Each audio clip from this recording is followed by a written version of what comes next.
Wow.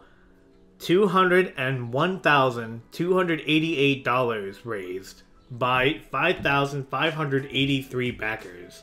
And that's just as I'm recording this. It'll probably be a significant amount higher when I finally publish this video. That is really crazy. That is really good. And it's been really funny watching the backlash to this. There really wasn't a backlash until literally the final hours campaign last night, when it finally got revealed what publisher they're going to go with for the retail version, which, to not really anybody's surprise that was paying attention, is Antarctic Press. And watching some of their arguments, it reminds me of so many of the Twitter fights that I've gotten into people over, you know, Comics Gate, diversity in comics, SJW, Marvel, whatever you want to call this little thing. The one thing that I've been thinking for a long time now is that you can't argue with success, right? If SJW Marvel had done really well in terms of not only just sales, but in terms of growing an audience and doing what they tried to say they were doing, which is reach out to a new generation and get them excited about reading, then we wouldn't have a leg to stand on. And I was just thinking of why this is important and why so many of the criticisms of it are just simply not valid. The main arguments against the Diversity in Comics channel, the community that sort of ended up building around it, the aims and goals of what a lot of us that are on YouTube have set out to do, the main arguments that have been raised against it are that we harass people of color and women and people of different sexual identities, and that we're just a bunch of angry, older white men that hate women and secret neo-Nazis and, I don't know, a bunch of other things. But the fact that Jawbreakers Lost Souls has been so tremendously successful for a mainstream American superhero comic that's completely independently funded, without any of the big publishers getting involved, you can't... It invalidates so many of those criticisms. And this video is going to be exploring exactly how it does that. So, the big thing that we have been tarred with since the Make My Milkshake incident and everything going on since it is that we're a bunch of serial harassers. And that's what, what's this guy's name? Bruno Batista, one of the guys who runs Big Bang Comics over in Ireland. This is an argument that I've heard a lot in the past year. If you've been on Twitter, if you've been on YouTube this whole time, you've heard a lot of this stuff over and over again. And I feel like that it's finally time to put some of that to rest and to finally put the final nail in the coffin on that narrative. So what do they mean by harassment? Because this is something that SJWs have been using for a while now. They used it against Sargon of Akkad, they used it against Milo Yiannopoulos, they've used it against a lot of other sort of countercultural, non-SJW alternative media figures in the past couple of years. So Diversity in Comics and his followers and those of us that have sort of joined the movement, we get tarred with that label too, because even if you personally are not guilty of what they call harassment, you still support somebody, aka Diversity in Comics, who does. So what do they actually mean by harassment? Well, frankly, what they seem to mean is that we said a bunch of mean things to people on Twitter. I'm not going to pretend that that isn't to some extent true. I mean, the way that people like Max Versaggio and Heather Antos and other assistant editors and writers and artists have had to deal with a lot of negative comments on Twitter, that's undeniable that that's happened. But the big question, really, and this is a question you have to ask yourself, is, so what? Is saying mean things about people on Twitter one of the problems that faces the comic book industry right now? And the answer is no, it isn't. In addition to the things that we really care about, which is that, you know, having creators be deliberately divisive and snarky and rude to paying customers on social media, in addition to having supposedly mainstream comics that end up just being political tracks, in addition to having subpar art and writing, in addition to having a very insular and cliquish comic book industry, the other problems that are generally agreed on are the diamond distribution and the archaic distribution system that they've got, the fact that there's not enough diversity of viewpoints and of of kinds of stories that are being told, the fact that they keep rebooting themselves over and over again, but they still have this overly convoluted canon. At least the big two have that problem. These are like generally agreed upon things that almost anybody who's a critic of the comic book industry is going to agree on. And YouTube personalities and Twitter personalities saying mean things about creators and editors online, that's so far near the bottom of concerns that are afflicting the comic book industry that it's not even worth mentioning. So when people like Bruno Batista and the Drunk Comics podcasters, who were sort of the original people that were trying to call us out, and they and some of their friends came up with the hashtag #DoYouEvenComicBook to try to discredit us. It's like, that's the main thing that they say about us, and it's like, that's not the problem with the industry. The problem is that, and this is something that even very far left or SJW critics of the comics industry are going to agree on, is that the comics industry is very insular, that it's not friendly to new readers, that there's not the ideological and viewpoint diversity on the boards of editors.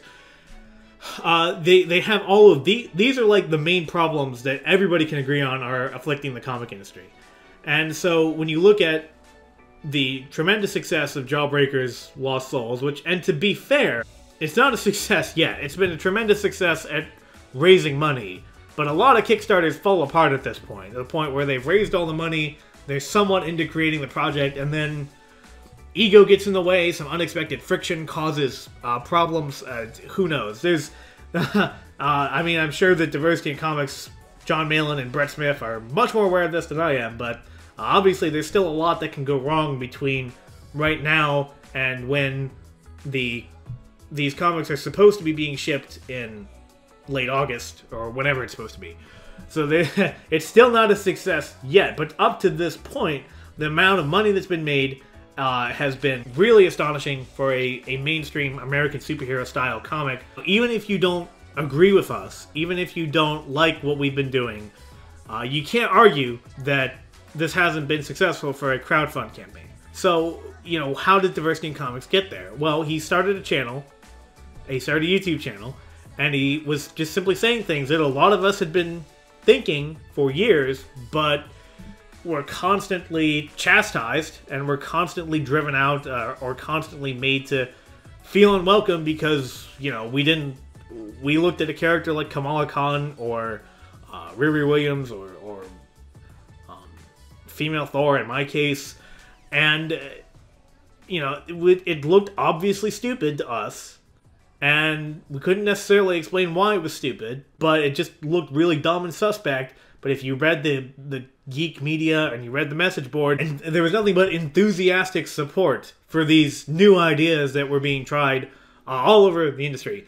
And then Diversity in Comics comes along and he just blatantly makes fun of it with no respect or reverence or anything like that. He just rudely makes fun of it and the people behind it.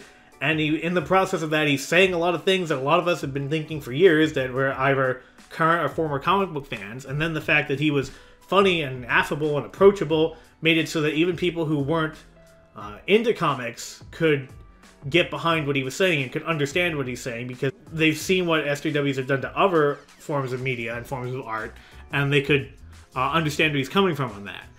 So you end up building an audience on an alternative social media platform, you know, not Twitter, not Facebook, not anything else, but do it on YouTube. You grow an audience, you get people to start listening to you that aren't even involved in comics, and then you do your own Kickstarter for a comic that delivers on all these things.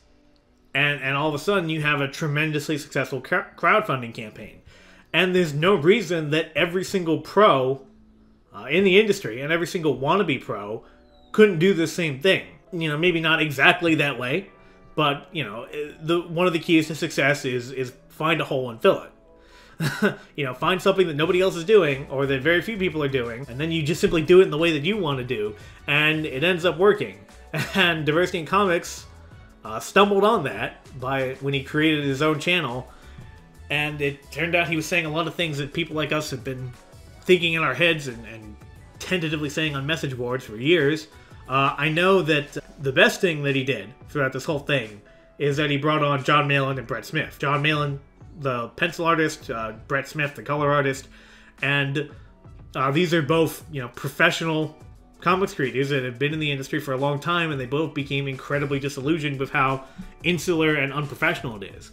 I mean, you've got artists like Pia Guerrera, who's a really good artist, but she's making threads that talk about that if you side with these serial harassers or whatever, i.e. us, that we're going to know who you are, we're going to find you. It's like, that is exactly what we're talking about. It's like the comic industry can't afford to be that insular, that you guys are all just in this one big club that just obsessively supports each other no matter what.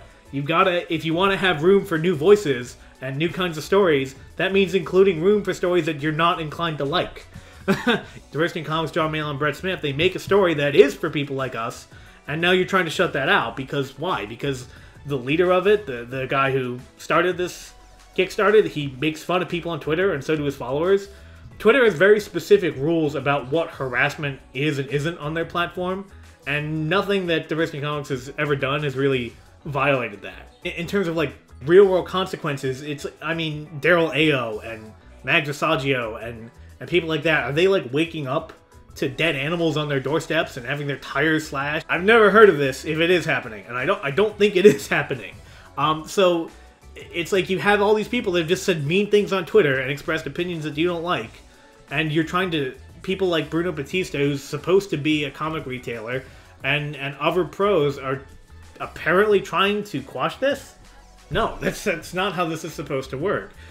Even if you don't like Richard C. Meyer, even if you don't like the things that he and people like me, his followers, have done, you have to admit that there's no reason that the success of this could not be replicated by anybody else that actually cared about the industry and wanted to actually grow the audience, instead of just making it a weird insular club for people that are not the traditional comics audience. You look at Iceman, you look at America, you look at a lot of other books that especially Marvel has done in recent years that were specifically designed to appeal to that kind of audience. And he himself flat out said in a Twitter thread like a couple months ago that after all these LGBT books got canceled, that it's like, look, you guys didn't show up. We published them because we thought there was this groundswell of support for comics like this, and we published them, and people didn't buy them. Or that's the main key to success, is having an idea and then showing up to execute that idea.